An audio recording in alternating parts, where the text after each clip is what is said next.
Likkutei Torah, Parshas Re'eh, page Lamed Beis, middle of the first column. Okay, this is the famous Maamar of the Alter Rebbe, but still have to learn it every year again. Ani Ledodi, Vedodi, Rosh Hashanah. I am to my beloved to me is an acronym of Elul. But the Inyan is Ki be'Elul maschilim b'chinas Ani Ledodi. Elul begins the avodah of Ani Ledodi. That because we know Nisan is a revelation from above, and Tishrei Elul is the elevation from below. Hainu b'chinas esrus the l'sata, the awakening from below. Ad Rosh Hashanah v'yem Kippurim until Rosh Hashanah Yom Kippur, Shem b'chinas hamshachas halukus yisbarach lamata b'chinas is galus. So the Alter Rebbe is saying, which we'll soon discuss, is a difficulty in itself. The Alter Rebbe says, Elul is a revelation from lower to higher. Rosh Hashanah Yom Kippur is a revelation from above. So first you have Ani Ledodi, which is Elul, and then you have Vedodi Li, is Rosh Hashanah Yom Kippur. So he says, K'mei shekolsa smeli tachas l'reishi v'yimini t'chabgeni. Shemirosh Hashanah ad Yom Kippurim. That from Rosh Hashanah to Yom Kippur is a level of smeli b'chinas yira, is a level of fear. The Fishaz man his galus malchusi is barich. Because then, in the days of Rosh Hashanah and Yom Kippur, like we know, what's the inyan of Rosh Hashanah? Is primarily the concept of binyan HaMalchus, that Hashem is melech kol haaretz. That's the inyan of Rosh Hashanah, is the time when Hashem is revealed as king, and we coronate the king. And therefore, the inyan of a melech is not so much love. You don't love the king, you fear the king. Really coronate the acknowledge. Coronate is so presumptive. No, it's coronation. Therefore, we call in those days Hashem the concept of HaMelech, because the Malchus of Hashem is the Malchus of all worlds, meaning even in the hidden worlds, not only down here, the revelation of Hashem as Melech causes awe and fear, even in the concealed worlds of godliness, is there, like it says in the Zohar, that and these days the fear of Hashem is revealed not only down here but even in the higher worlds. And because it's revealed the level of Malchus in the spiritual realms, so therefore when it comes down here, it causes fear and awe on us. Gam lamata close in the Shamas Yisrael, the Kabul al Malchus Shamayim Aleihim, to accept the yoke of heaven, and to have the fear of Hashem a whole year,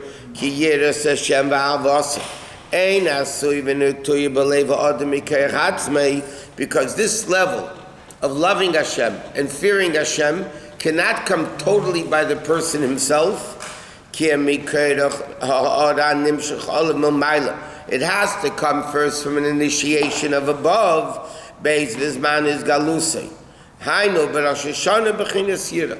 So the Alter Rebbe is saying like this. Elul is the avodah of us. Rosh Hashanah Yom Kippur is the time when Hashem's level of Malchus is revealed, which causes awe and fear. This is a revelation of Malchus that comes from above in the highest spiritual worlds. From there it trickles down, that even down here in the Neshama, in the body, can also have the awe and fear of Hashem.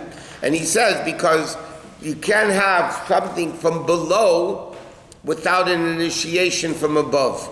It could only be Adam Kiyakriv if there's Vayikra al Moshe. There has to be this power from above, because otherwise, how can a limited human being have a fear and an awe and a love of something which is so infinite? So it has to initiate from above. Once it initiates from above, then you have the avodah of the Jew to perpetuate, to keep it going. The fear of Hashem is needed up there? No, it just doesn't. It says that there is going to be fear of Hashem, Hashemayim. Yeah, that Hashem reveals the level of Malchus, which reveals the level of fear and awe for coming from Hashem. And then it trickles down here.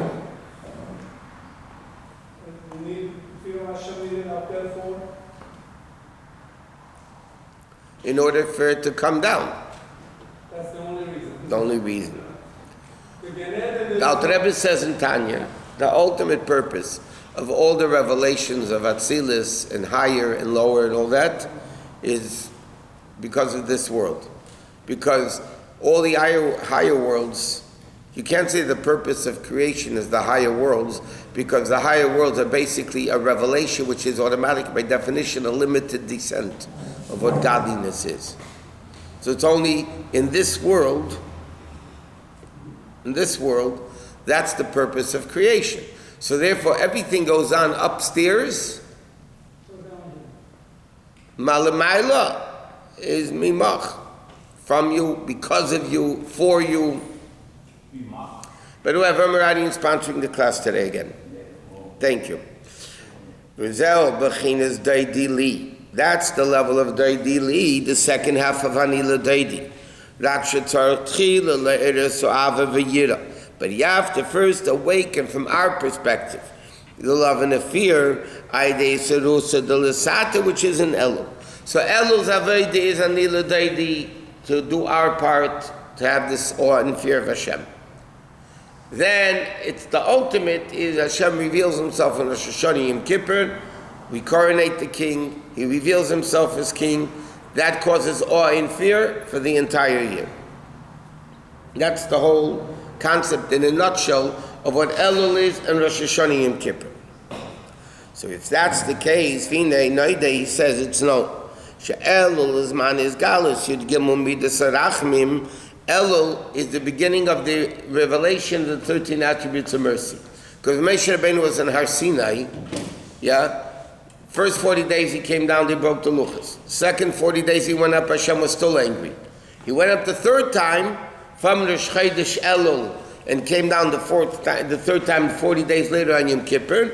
Then Hashem said, Salachti kidvarecha.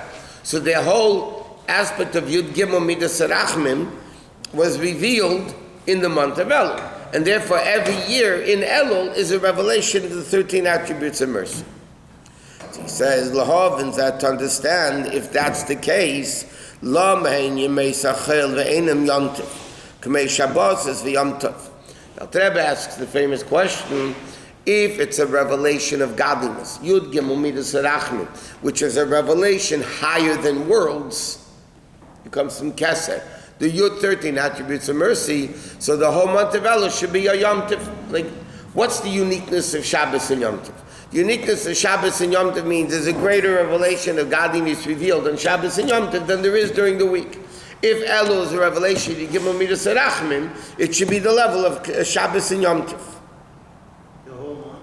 The whole month. Yeah, that's what he's asking. Lama em Yemei Sachel Yom Tov. Just like Shabbos and Yom Tov, Shebahem is Galus, Lukus Bechinas Hara, Lukus is Borech, which is a revelation of God. What makes Shabbos a holier day? Because there's a greater revelation of godliness. If there's a greater revelation, Elul also has that. So Elul should be a Shabbos like Shabbos and Yom Tov. And he says, this man, especially Yud Gimel Midas Harachmim, is really a greater revelation even than Shabbos and Yom Tov.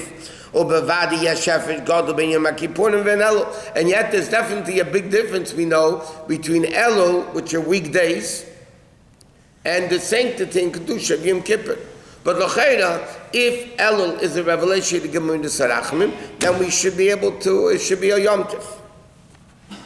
He says, Achene Yuvan will understand this based on the Moshel of Melech, a Moshel of a king, Sheked Be'er Le'ir. Before the king comes to the city, to the palace, Yetzi Anshe Ir Lekrasi. Okay? The people of the city go out to the field to meet the king. Umekablim Panav Basada. And they greet him in the field. Va'oz, and then, when the king is in the field, V'shoim Kol Mi Shereitz Elotzis. Whoever wants to go out, Lahagbul Panav, to greet him, V'mekabel is cool, and B'sefer Panav Yofis. And the king receives everybody with good countenance, and he shows a smiling face to everybody. Okay? What is, when the king is in the field, like, lahavdil, when the president is in the White House, you can't see him. But when he's out campaigning, he's out into the world, into the masses. So whoever wants can go over to him. I mean, if you go, what? What makes the king smile? That's what we'll see. The Rebbe is going to explain it. Not so much, by the way. The one that really explains this Alter Rebbe's Maamar is the Rebbe in his Ledodi Maamar. The Rebbe rips apart every aspect of this mashal. And then when he goes into the city, they follow him back to the city.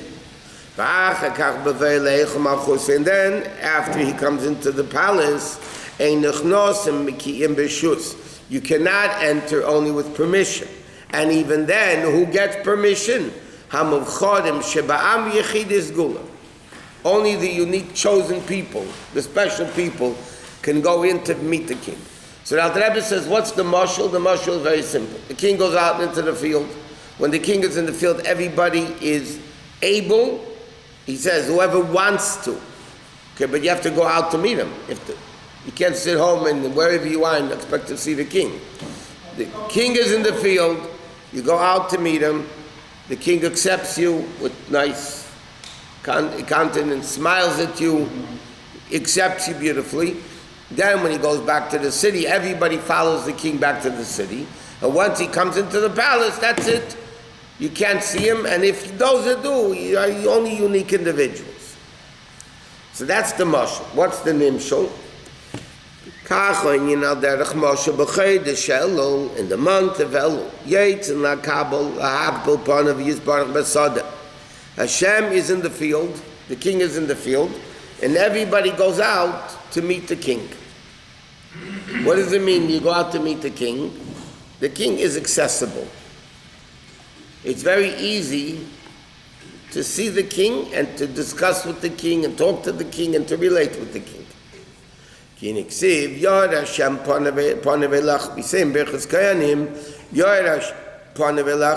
Hashem will shine his countenance to you. That the revelation of Yud Gimel Midas Rachmim should be in a way of panim b'panim. Yor Hashem panav elecha mean Hashem's pnimius, meaning the higher levels of Elokus, become revealed to the pnimius, to the inside, to the internal levels of the Jew. That the revelation of Elokus comes to the origin, to the source where the Yidden come from.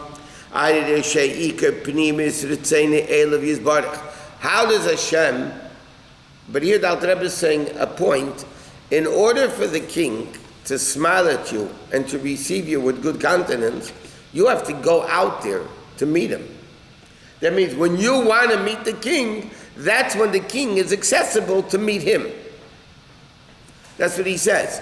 When you have the Pnimis Rot, Ledavke Elav B'Belev Nefesh, when you want to go meet the king, connect to the king, but Mercedes Nefesh, I think it says in Makom Acher, yeah, then the king shines himself, reveals himself to you. But if you're not going to go out, then he's not accessible to you.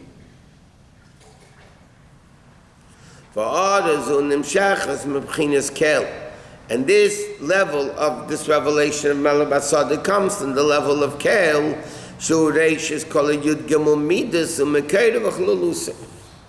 what is Alter Rebbe explaining?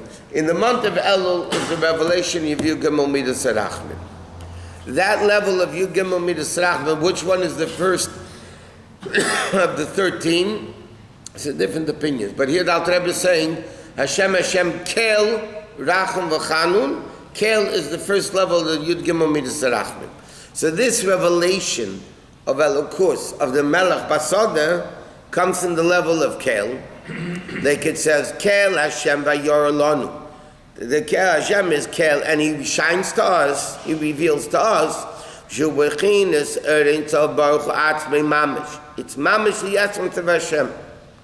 Like it says, Hashem Elokecha Esheich Lahu. Like it says in the pasuk, Hashem is like a consuming fire. What does a consuming fire mean?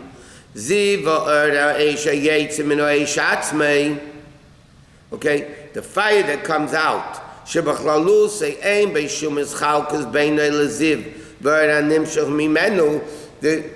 Or is Ermein Amor. The Or, the light, reveals the essence. Many times you look out, you see outside it's sunlight, even though you don't see the sun. But the Or reveals what the sun is. Hashem's Kacha v'Yochel. Ha'or is Panim Amer L'Chol Yisrael. Is a level of Kel, which is earning Tzal Baruch Hu Atzmei Mamish. So what happens in Elul? Hashem reveals the Yud Gimel Midas Harachmim, the level of Kel, which is Vayoyer Lanu, which is shining to us, but the revelation reveals the essence. So when the Yid comes to the king in the field, Hashem is shining Yud Gimel Midas Harachmim, but in essence, he's revealing his essence to every single Yid. And that's what happens in the month of Elul.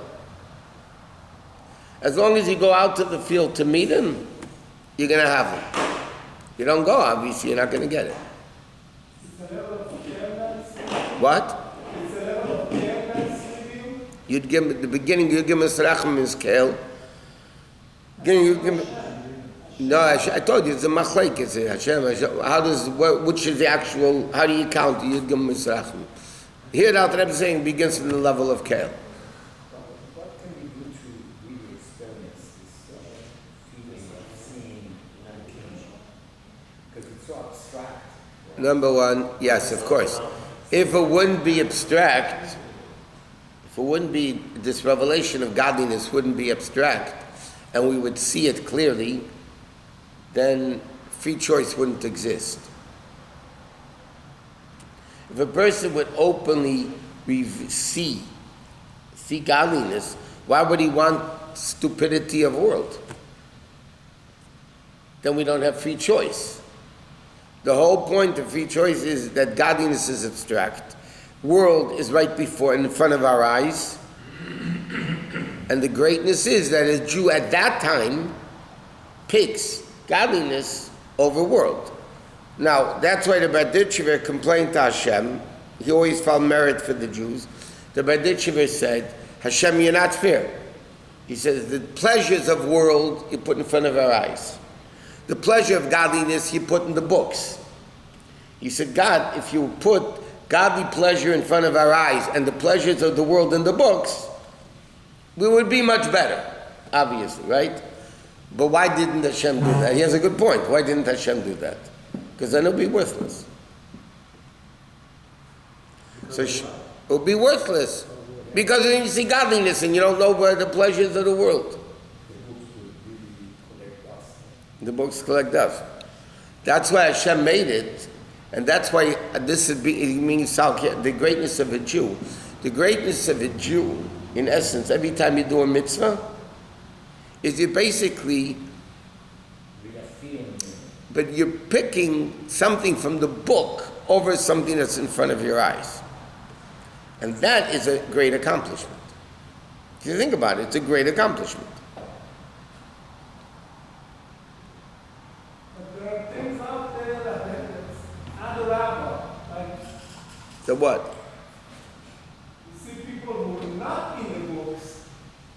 I mean, we've discussed this many times. You see people who are not in the books and don't study the books have a great life. And they're ridiculous. First of all, how do you know? How do you know they have a good life? They're smiling. Just smiling. It's It's a fake world. People are smiling. It seems like they have a good life. The Mishnah says, Marben Nechosim and Pikrovus. More property you have, the more worries you have. Correct? Yes. Okay. If you have a lot of worries, you don't have a beautiful life. Right?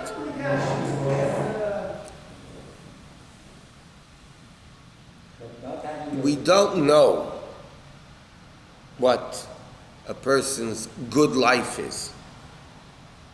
We don't know. we think, oh, the guy's so rich. That doesn't mean anything. How many people would exchange all their money to have a relationship with their kids?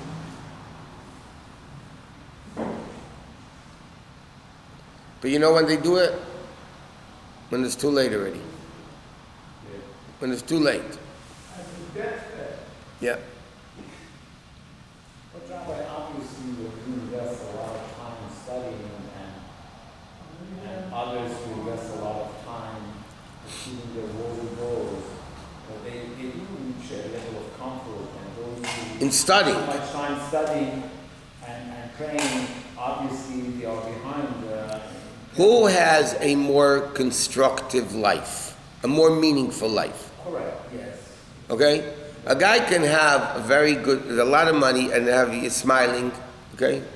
Does that mean the life is meaningful? For him it is. No, he doesn't know what meaningful is. True. He knows that he can always be taken away from him and fly away. In a second, you can lose all your money. True.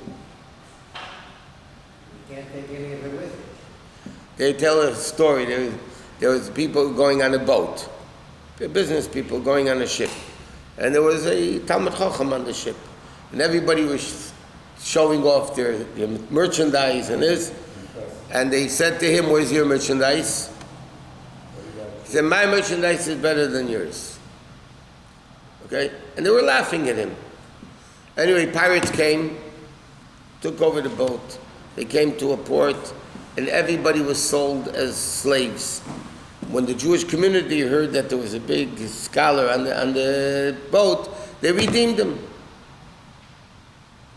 So while they were being taken away in chains, like the slaves were, he turned to them and says, no, whose merchandise is better?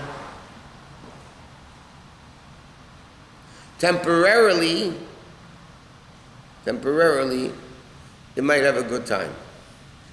But long term, and you have to see the future. You can't look at the good time of now. You have to look at the future. That's a chacham.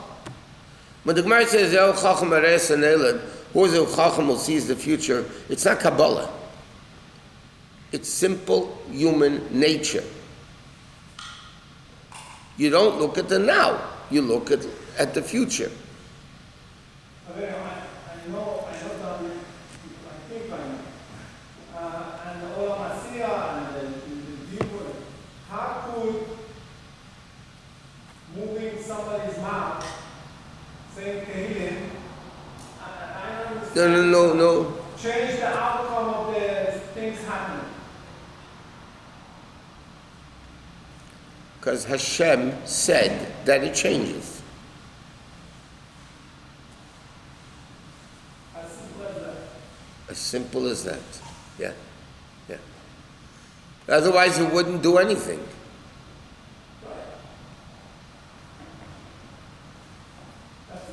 A finite, puny, tiny, meaningless, worthless person cannot change what's going on in the world. The greatness of a Jew with Torah mitzvahs is that they can change what's going on. Everything that's going on in the physical, spiritual realms of all the worlds is up to you and me, as tiny, puny, worthless creatures doing Torah mitzvahs can influence the whole universe. Even Balak realized that. Even Balak realized that, correct. You know what? Balak, Bilam. Why can it? Only because Hashem once said that.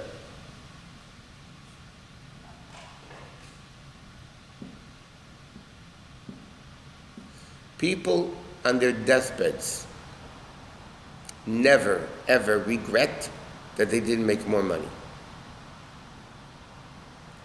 People on their deathbeds regret not spending more time with family, even goyim, lavdil, yeah?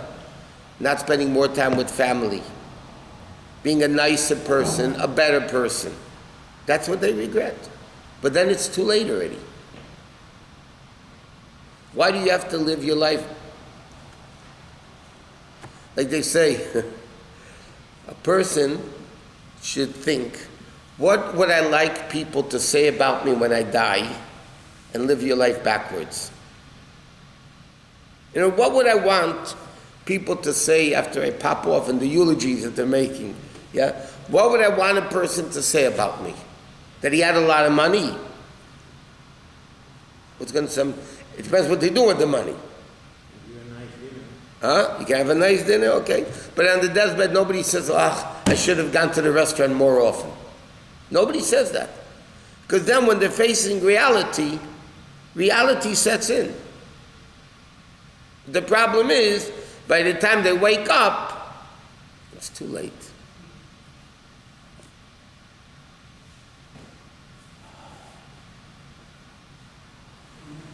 But that's what we could do. We make Hashem king. Without us coronating, I don't know, it's interesting to know. What happens, all Jews went on strike, and Rosh Hashanah, there's no coronation. They don't say the brachas, they don't do shofar, there's nothing bringing Hashem down as king. What would happen? Then he wouldn't be a king, he would be a dictator.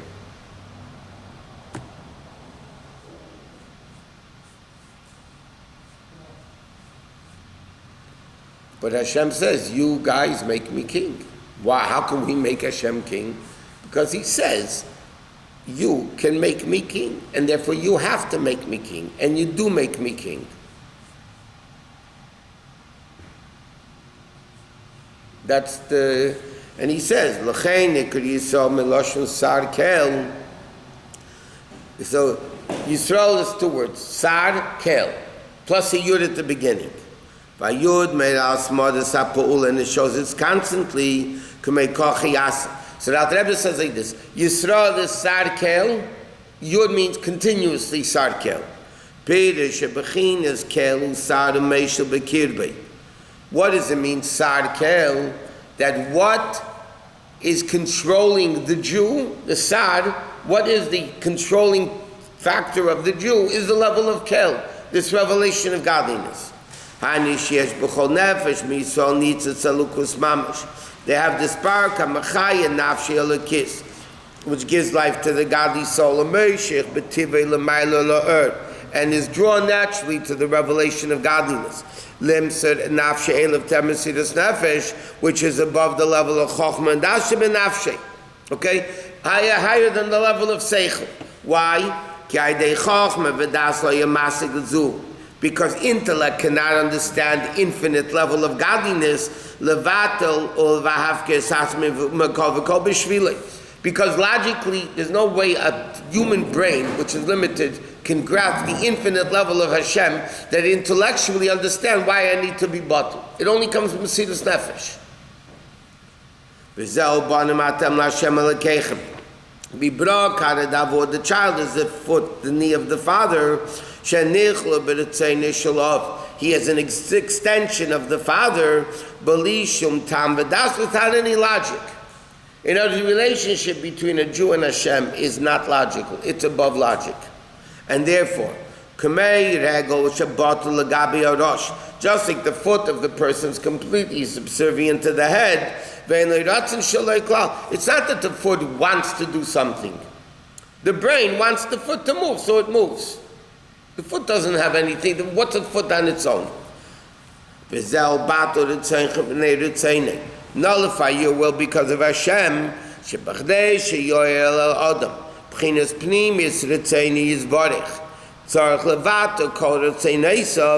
And this is what it says. That you get Hashem's pnimius. But that has to be bittul. Because non-bittul ain't going to do it. You don't have any other will. So what the Alter Rebbe is saying, the mashal of the melech is, the king is in the field. It's the revelation, Gimel Midas Rachmin. The Jew has to go out into the field. It's a revelation from above, though, that allows it to happen. But the Jew has to accept and realize that he has the ability to make all these things happen.